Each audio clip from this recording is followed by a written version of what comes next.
읽겠습니다. 사도 베드로의 편지가 흩어진 모든 나그네 성도들을 하나 되게 했던 것처럼 오늘 선포되는 이 말씀이 흩어져 살던 우리 모두를 주의 말씀 안에, 성령 안에 하나 되게 하시는 줄로 믿습니다. 이 말씀을 통하여 한가족된, 영가족된 기쁨이 충만한 이 설교 시간 되시기를 주님의 이름으로 축원드립니다.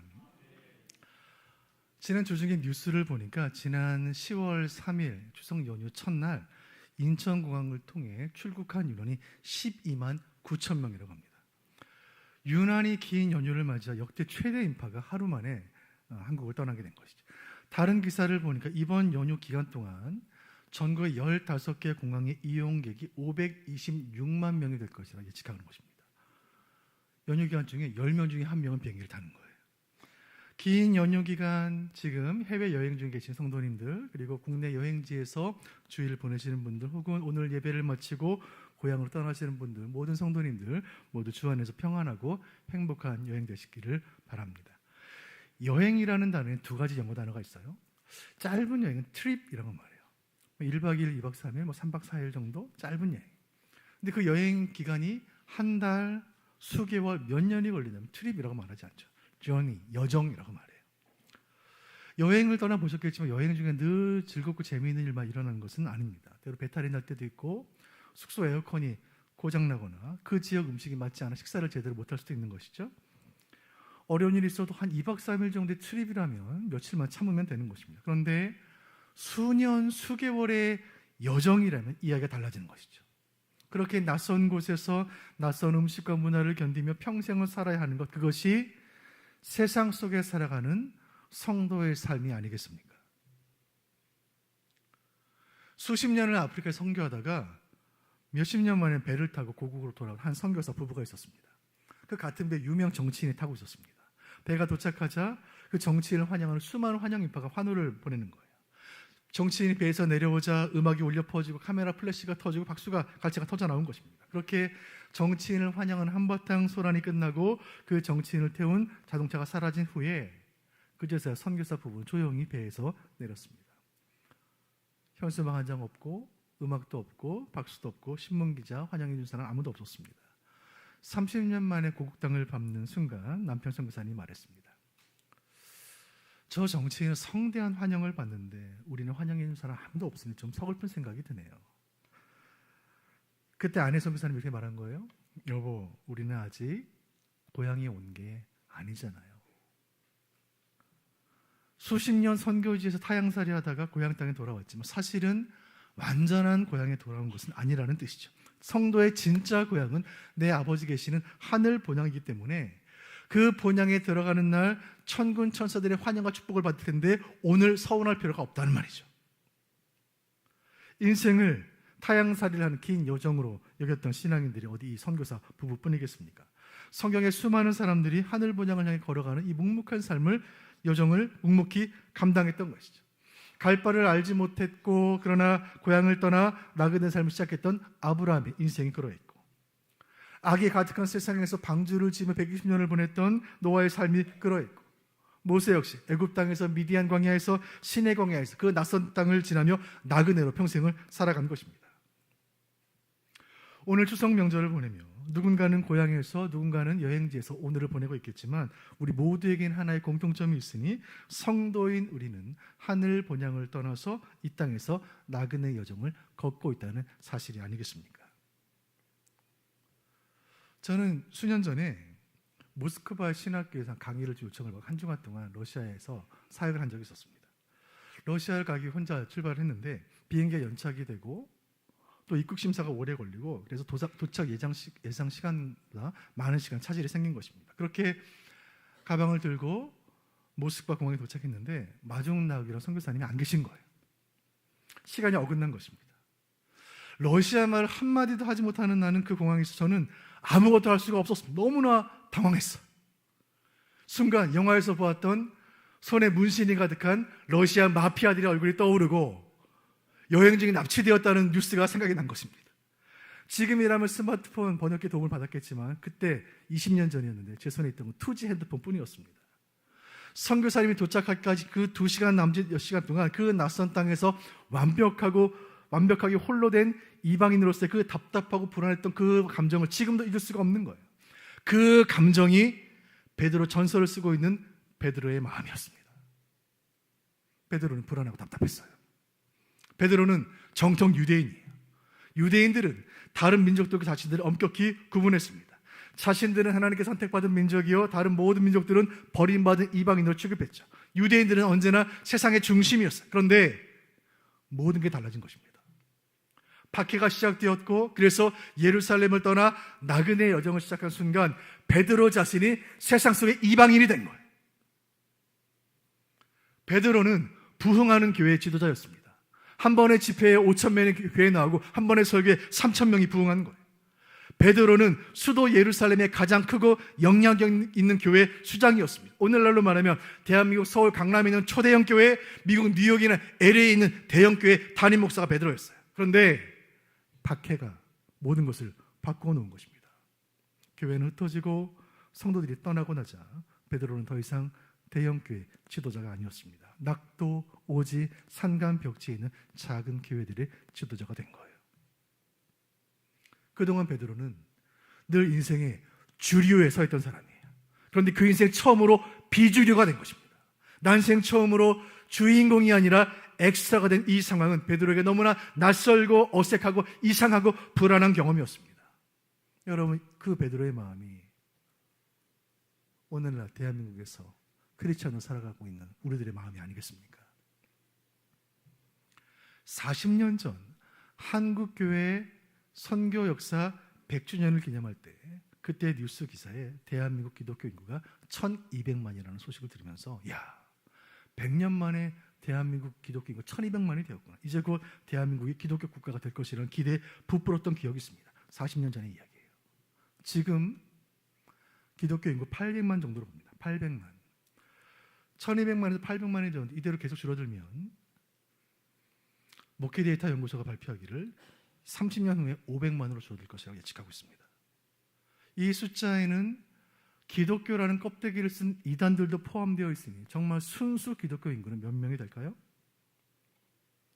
성경 용어 가운데 소수 기독교라는 말이 있습니다. 소수 기독교, 마이너리티 크리스천리티. 기독교가 한 사회에서 메이저가 되지 못할 때, 주류가 되지 못할 때 쓰는 말이에요. 소수 기독교. 믿지 않는 집에 시집간 며느리가 추석 명절마다 차례상을 차리며 겪어야 하는 고충, 가족 중에 유일하게 홀로 교회 다니는 자매가 느끼는, 집에서 느끼는 그 외로움, 믿지 않는 회사에 입사한 크리스찬 형제가 부딪혀야 하는 일상의 불편함, 일주일에 하루 주일학교에 와서 천지를 하나님이 지으셨다고 배우지만 5일 동안 세상은 진화되었다고 배우는 우리 아이들이 느끼는 혼란, 이 모두가 기독교가 소수이기 때문에 생기는 일이죠. 베드로가 느끼는 당혹감이 여기 있습니다. 로마 제국의 변방에서 소수 기독교로 살아가는 성도들을 생각할 때마다 서름과 울분이 교차했어요. 왜 하나님은 교회를 소수가 되게 하시는가? 왜 하나님은 교회를 흩어져 작은 교회들로 만드셨는가? 왜 하나님은 성도를 세상 가운데 나그네 이방인으로 살아가게 하시는가? 그 마음이 2장 11절에 담겨있는 것입니다. 제가 읽어드립니다. 사랑하는 자들아, 거류민과 나그네 같은 너희를 권하노니 세상 속에 이방인으로 낯선 자로 살아가는 너희에게 내가 편지를 쓰고 있노라 말씀하는 거예요. 그렇게 교회는 세상에 흩어져 약해지고 있었고 숫자가 줄어들고 있었고 이대로라면 교회는 그렇게 소멸될 것만 같았습니다. 그런데 질문은 이것이에요. 왜 베드로는 포기하지 않고 세상이 흩어진 그 작은 교회들을 향하여 지금 편지를 쓰고 있을까요? 그리고 2025년 10월 대한민국 사회에서 소수 기독교인으로 살고 있는 우리는 왜 이 베드로 전서의 말씀을 들어야 할까요? 이 두 질문에 대한 대답은 똑같습니다. 2000년 전도 지금도 하나님은 세상 속에 흩어진 교회들을 통하여 일하시기 때문인 것이에요. 오늘 베드로 전후서 강의 두 번째 시간입니다. 오늘 설교의 제목은 왜 교회가 세상의 소망인가? 왜 여전히 교회가 세상의 유일한 소망인가? 왜 베드로는 그 흩어진 작은 교회들을 향하여 편지를 쓰고 있는가? 거대한 세상 속에 흩어진 교회들과 세속 문명 속에 소수로 존재하는 성도들이 여전히 세상의 소망이라고 말할 수 있는 이유는 과연 무엇인가? 오늘 사도 베드로의 편지 베드로전서 2장을 통해 그 해답을 발견할 수 있기를 바랍니다. 이를 통해 오늘도 이 땅 나그네로 살고 있는 우리에게 주시는 주님의 음성을 들을 수 있기를 바랍니다. 왜 교회가 세상의 소망인지 세 가지 교훈을 차례로 만나보도록 하겠습니다. 추석 명절을 맞아 고향길을 내려갈 때 고속도로를 타게 되죠. 여러 터널들을 지나게 됩니다. 짧은 터널은 금방 지나게 되지만 꽤 긴 터널을 지날 때가 있어요. 한참 터널을 지날 때 언제쯤 이 터널이 끝날까? 몇 분쯤 끝날까? 생각하면서 운전할 때가 있습니다. 2000년 전 초대교회 1세기 교회는 끝을 알 수 없는 고난의 터널에 이제 막 진입했어요. 그 고난이 며칠간의 짧은 여행 트립이 아니라 수백 년의 긴 여정 저니가 될 것을 그들은 아직 알지 못했습니다. 불과 얼마 전 이 땅의 교회가 처음 시작되었을 때 성령의 강력한 역사, 일상처럼 벌어지는 기적 속에 교회는 폭발적으로 부흥 성장했고 그렇게 온 세상에 복음이 전파되려는 소망으로 모두가 부풀어 있었습니다. 그런데 불과 30년 만에 그 소망이 물거품이 된 거예요. 박해가 시작된 것입니다.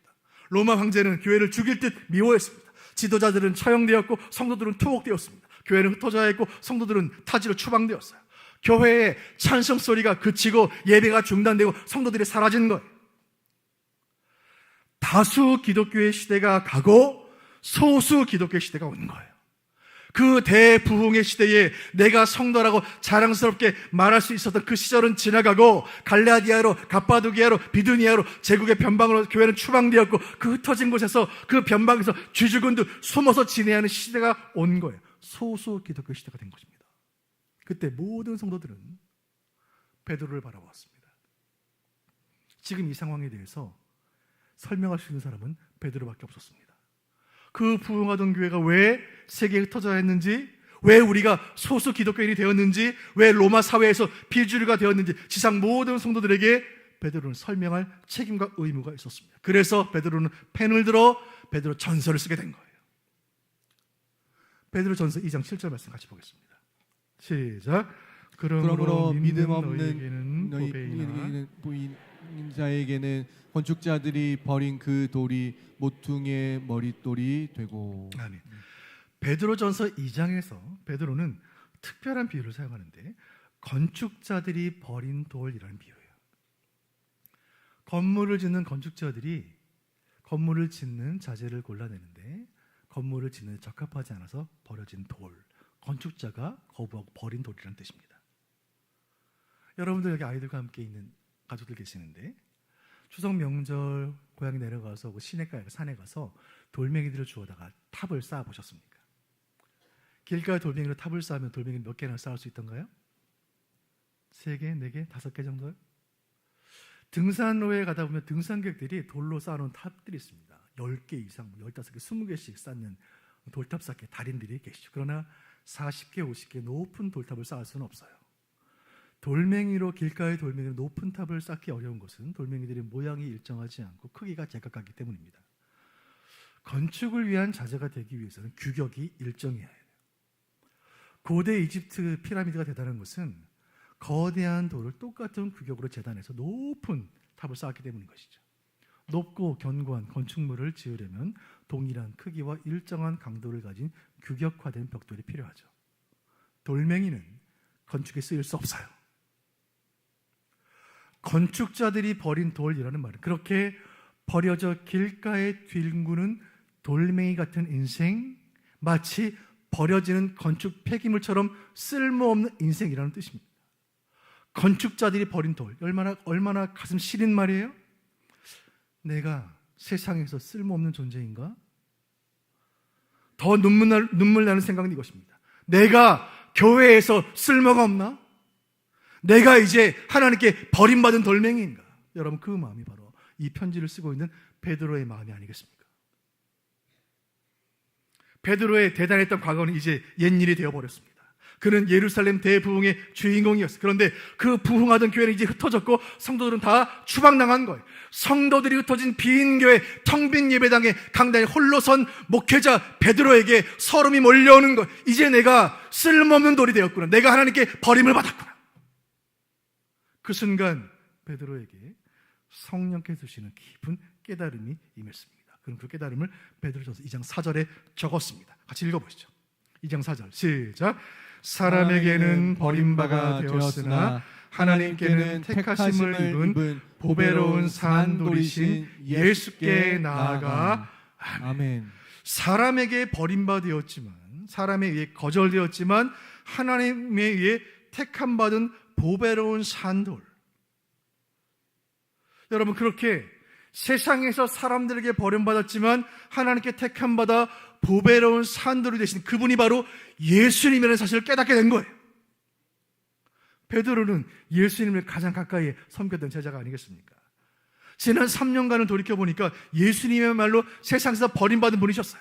고향 갈릴리에서 버림받고 수도 예루살렘에서 버림받았어요. 총독 빌라도에게 버림받고 성난 군중들에게 버림받으신 거예요. 무엇보다 십자가에서 버림받으신 거예요. 엘리 엘리 라마 사박다니, 아버지여 아버지 왜 나를 버리십니까? 그런데 버림받은 그 예수님이 하나님이 택하신 보배로운 산돌이 되신 거예요. 온 세상이 배척하고 버림받은 그 예수님을 하나님 택하셨어. 그 예수님을 모퉁이돌, 기초돌 삼으셔서 그 예수님 위에, 반석 위에 지상의 모든 교회를, 수원 북부교회를 건설하신 줄로 믿으시길 바랍니다. 여러분, 그 십자가에서 버림받은 예수님 때문에 우리가 구원받아 생명을 얻었고, 그래서 주님께서 열방의 모든 교회들에게 보배로운 산돌이 되신 줄로 믿으시기를 바랍니다. 성도들 다 흩어지고 빈 예배당에서 홀로 낙심하던 이 베드로는 성령께서 주신 이 깨달음으로 되살아났습니다. 흩어져 고난받는 교회들, 이 땅의 모든 교회들 이대로 끝나지 않겠구나. 길가에 버려진 돌 같은 내 인생, 우리 교회, 복음, 선교 이대로 끝나지 않겠구나. 지금 비록 건축자가 버린 돌처럼 세상에서 버려지고 소수가 되어 흩어져 있지만 하나님은 여전히 교회를 사랑하시고 교회를 택하시고 교회를 사용하시는구나. 이 베드로의 깨달음 가운데 오늘 설교의 첫 번째 교훈이 있습니다. 여러분, 왜 여전히 교회가 소망입니까? 하나님께서 교회를 통하여 세상에 버림받은 자들을 하나님께서 사용하시기 때문인 줄로 믿습니다. 사랑하는 성도 여러분, 이 말씀을 통해 새 힘을 얻으시길 바라요. 여러분, 세상이 버린 돌을 하나님이 사용하시는 거예요. 복음 중에 복음이 여기 있어요. 하나님은 세상에서 대단한 돌을 찾지 않으세요. 깨진 돌, 상한 돌, 작은 돌, 약한 돌, 버림받은 돌, 세상 모두가 쓸모없다고 취급하는 바로 그 돌, 바로 저 여러분, 가진 게 없고 배운 게 없고 능력이 없고 믿음이 약해서 아무 짝에도 쓸모없을 것 같은 바로 여러분을, 저를 우리 하나님께서 하나님의 영화로운 그 크고 신령한 집을 그 짓는 일 가운데, 이 땅 가운데 하나님의 나라를 건설하신 그 위대한 일에 그 작은 돌을, 여러분을 요긴하게 사용하시는 줄로 믿으시길 바랍니다. 2장 5절 말씀 제가 읽어드립니다. 너희도 산돌같이 신령한 집으로 세워지고 예수 그리스도로 말미암아 하나님이 기쁘시게 받으실 신령한 제사를 드릴 거룩한 제사장이 될지니라. 아멘. 흩어져 고난받는 성도를 향한 사도 베드로의 위로의 말씀인 거예요. 여러분, 하나님의 건축은 지금도 진행 중입니다. 위대한 건축자 되신 하나님은 지금도 세상의 작은 돌들을 친히 모으셔서 주님의 거룩한 집을 지금도 짓고 계세요. 지금 이 예배 자리, 우리 수원북부교회 주일학교 한 아이, 중고등부 한 학생, 청년부 지체, 연로하신 장로님, 은퇴하신 권사님, 이 자리는 우리 모두 세상에서 대단할 것 없는 인생들 우리 하나님께서 소중히 여기시고 우리를 모아 하나님의 신령한 집을 지금도 짓고 계시는 줄로 믿습니다. 고린도전서는 그렇게 모아서 하나님의 집이 지어지는 이 과정을 이렇게 묘사하고 있습니다. 고린도전서 12장 23절 다 같이 보시죠. 시작. 우리가 몸에 덜 귀히 여기는 그것들을 더욱 귀한 것들로 입혀주며 우리의 아름답지 못한 지체는 더욱 아름다운 것을 얻느니라. 아멘. 세상에서 버림받은 돌들을 모아 영광스러운 주의 몸 교회를 이루게 하셨으니 이것이 바로 교회인 줄로 믿습니다. 이 말씀 기억하며 한 몸 된 우리 모두는 서로를 귀히 여기며 교회 안에 작은 자들을 더 높이 여기며 함께 주의 교회를 든든히 이루어가는 저와 여러분 되시기를 주님의 이름으로 축원드립니다. 베드로는 흩어진 교회의 지도자였기 때문에 그에게는 여러 소식들이 들려왔을 거예요. 박해를 피해 교회가 세상으로 흩어지고 성도들이 공동묘지 지하에 모여 예배를 드리고 저 터키 땅 갑바도기아 지하 토굴에 숨어서 예배를 드린다는 소식을 들었을 때 베드로의 마음이 어땠을까요? 세상에는 공짜이기 때문에 우리가 감사하지 못하고 살아가는 것들이 많이 있습니다. 공기가 그렇죠. 물이 그렇습니다. 바람이 그래요. 그리고 햇빛이 그렇습니다. 여러분, 햇빛은 얼마나 소중합니까? 사람이 햇빛을 받지 못하면 어떻게 될까요? 태양이 사라진다면 어떻게 될까요? 베드로는 빛과 어둠이라는 이미지를 통해 성도인 우리에게 일어난 일이 무엇인지 이렇게 설명합니다. 베드로전서 2장 9절 하반절 보시죠. 시작. 이는 너희를 어두운 데서 불러내어 그의 기이한 빛에 들어가게 하신 이의 아름다운 덕을 선포하게 하려 하심이라. 아멘. 교회가 세상의 소망인 이유 두 번째, 이 말씀을 통해 교훈을 얻을 수 있습니다. 교회가 세상의 소망인 이유는 하나님은 교회를 통해 어둠 속에 있던 자들을 빛으로 부르시기 때문이에요. 이것이 우리에게 일어난 일이에요. 여러분 물고기 좋아하시나요? 생선 좋아하십니까? 여러분이 즐겨 드시는, 회로 드시는 그 생선들, 우리가 시장에서 사고 파는 그 물고기들은 대부분 바다 한 200m 정도 얕은 수심의 바닷가에 살고 있어요. 왜냐하면 거기까지 한 200m까지가 햇빛이 들 수 있기 때문입니다. 그런데 1000m, 3000m, 6000m 깊은 바다로 내려가면 거기 우리가 먹을 수 없는, 우리가 볼 수도 없는 이상한 모양의 물고기들이 삽니다. 이 아득히 깊은 바닷속에 사는 심해어들은 우리가 아는 물고기 모양이 아니에요. 눈이 없어요. 빛이 들지 않아 아무것도 볼 수 없기 때문에 눈이 아닌 다른 감각으로 움직이기 때문에 어두운 줄도 모르고 눈이 필요치 않게 된 거예요. 암흑의 바다에 살아가는 심해어들처럼 영적인 어둠 속에, 깊은 영적 어둠의 바다 속에 있는 사람들은 자신이 어둠 속에 있다는 사실을 알지 못합니다. 그래서 빛으로 나오지 않고 그렇게 어둠 속에 계속 살아가는 거예요. 베드로는 온 세상에 흩어진 성도들에게 말하고 있습니다. 박해를 피해 지하 토굴로, 지하 무덤으로 어둠 속으로 들어간 형제들이여, 지금 이 시간에 공동묘지 아래에서 지하 토굴 속에서 어둠 속에 촛불을 켜놓고 이 편지를 읽고 있는 형제들이여, 우리는 어둠이 어둠인 줄도 모르고 죄가 죄인 줄도 모르고 살던 인생들이 아닙니까? 그런 우리에게 주님 빛으로 임하셔서 구원과 생명과 영생을 누리게 하셨습니다. 비록 그대들은 지금 박해를 피해 어둠 속에 있지만 그곳에 우리 주님께서 빛으로 함께 하시는 줄로 믿으시길 바랍니다. 비록 지금 세상이 칠흑처럼 어둡고 교회는 끝을 알 수 없는 고난의 긴 터널을 이제 막 진입했지만, 그러나 우리는 빛의 자녀들이니 우리는 결코 어둠에 무너지지 않을 줄로 믿습니다. 이사야 60장 3절 말씀 제가 읽어드립니다. 나라들은 내 빛으로, 왕들은 비치는 내 광명으로 나아오리라. 아멘. 선지자는 이 땅에 교회가 세워지면 어떤 일이 일어날지를 600년 전에 예언했습니다. 그 빛을 보고, 성도의 빛을 보고, 교회의 빛을 보고 온 땅의 왕들과 나라들이 나오게 될 것이다. 그렇게 지금도 어둠 속에 있는 수많은 나라들, 수많은 열방, 수많은 영혼들이 빛을 따라 주님께 나오는 것, 이것이 하나님께서 교회를 통해 이루기를 원하시는 거대한 구원의 계획이에요. 인천 서해에 가면 팔미도라는 작은 섬이 있는데 거기에 작은 등대 하나 있습니다. 등대 한번 보여주시죠. 이 팔미도 등대는 대한민국에 최초로 세워진 등대입니다. 120년이 됐어요. 이 작은 등대가 유명해진 것은 한국 전쟁 때문입니다. 1950년 인천 상륙작전 당시 연합군 함대는 인천항으로 상륙을 준비하고 있었습니다. 그런데 너무나 어두웠고 진입이 어려웠기 때문에 항구의 위치를 알려주는 등대가 필요했습니다. 그 등대가 불빛이 꺼져 있었어요.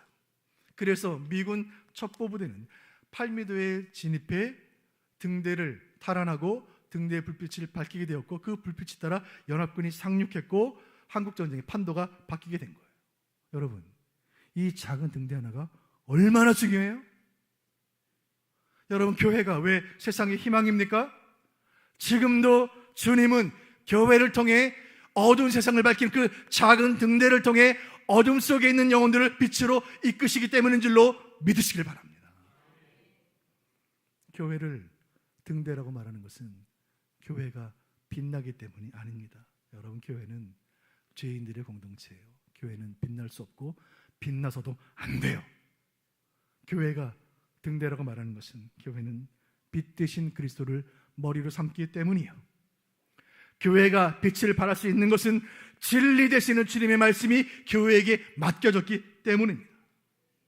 등대가 빛을 잃으면 바다에 있던 수많은 함대는 어디로 가야 합니까? 만일 교회의 진리의 빛이 꺼지면, 생명의 빛이 꺼지면 세상은 대체 어디로 가야 합니까? 여러분, 세상으로 흩어진 교회들이요, 우리 인생 여정에 고난이 계속되겠지만 세상의 거센 바람에도 결코 꺼지지 않는 촛불들로 살아가시기를 주님의 이름으로 축원드립니다.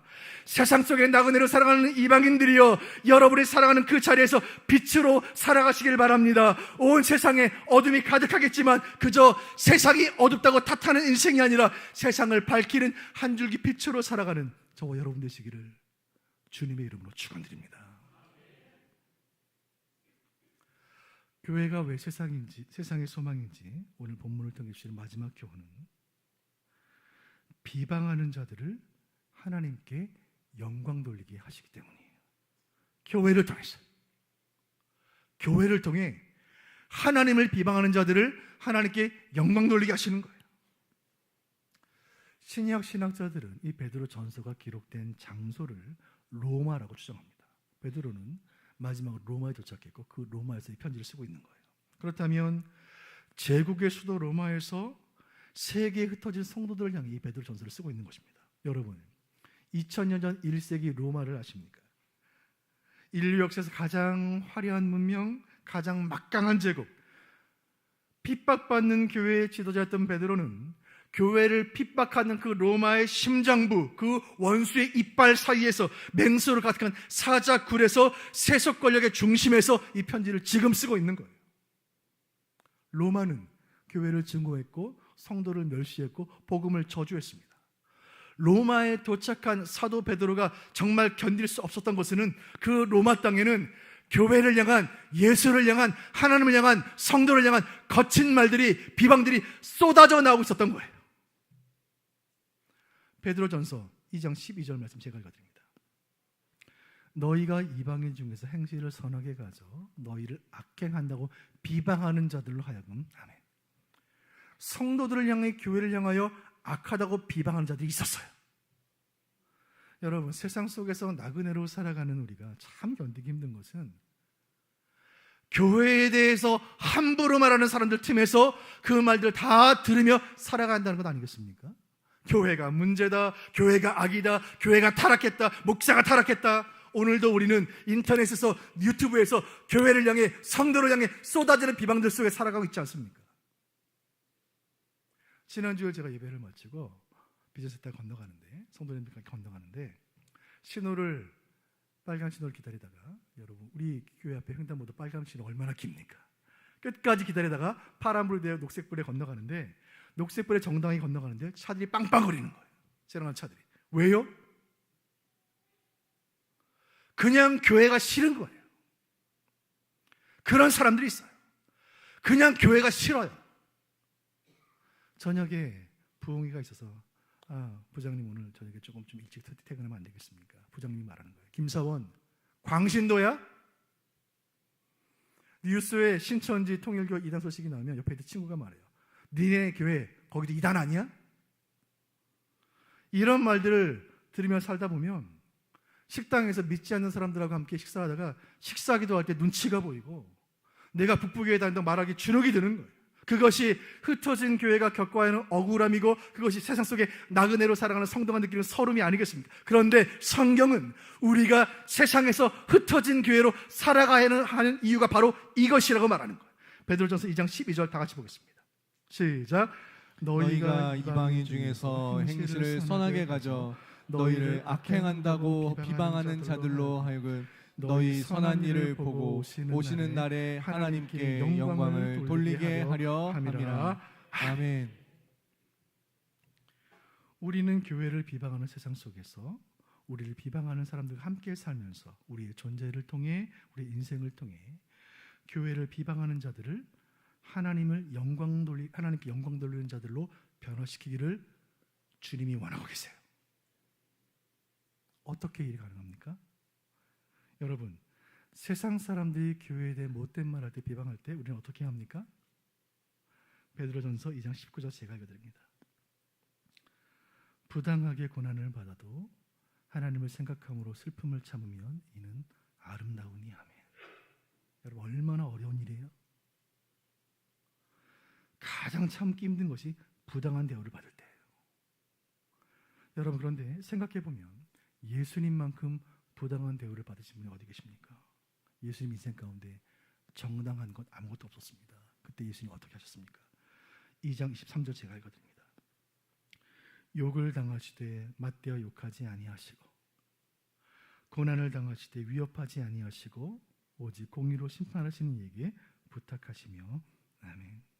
예수님이 받으셨던 그 모든 고난이 교회가 당하는 고난에 대한 하나님의 해답이에요. 예수님은 부당한 고난을 묵묵히 참아내는 모습을 통하여 부당한 십자가를 넉넉히 참아내시는 모습을 통하여 교회가 성도를 비난하는 세상 가운데 어떻게 살아야 하는지를 2000년 전에 이미 보여주셨습니다. 주님 가신 그 길을 따라 오늘도 묵묵히 그 좁은 길을 걸어가는 예수의 제자들을 볼 때 성도를 비방하고 교회를 비방하던 세상의 거친 말들이 잠잠해질 줄로 믿으시기를 바랍니다. 오늘 설교의 제목은 교회가 세상의 소망입니다 하는 제목입니다. 이 한마디 속에 얼마나 많은 눈물이 담겨 있습니까? 흩어진 교회의 지도자 베드로는 울면서 이 편지를 썼을 것이고 세상에 흩어진 나그네 성도들은 울면서 이 편지를 읽었을 거예요. 그렇게 이 땅에 수많은 교회를 살리고 이 땅에 수많은 성도를 살린 그 편지가 오늘 우리에게 도착하는 거예요. 그렇다면 이 말씀은 2025년 대한민국 땅에서 소수 기독교인으로 살아가는 저와 여러분에게 주시는 주님의 음성인 줄로 믿으시길 바랍니다. 여러분, 교회는 무엇입니까? 교회는 누구입니까? 우리가 교회고 교회가 우리예요. 그렇다면 교회가 세상의 소망이라 하신 이 말씀은 우리를 향한 말씀인 줄로 믿습니다. 사랑하는 교우 여러분, 우리가, 제가, 여러분이 이 땅의 소망인 줄로 믿으시길 바랍니다. 간절히 바라는 것은 이 말씀, 우리를 향한 주님의 음성이라 믿고 이 말씀을 위로받고 격려받고 세임 얻어 다시 벌떡 일어나 이 거친 나그네 여정을 계속해서 걸어가는 저와 여러분 되시기를 주님의 이름으로 축원드립니다.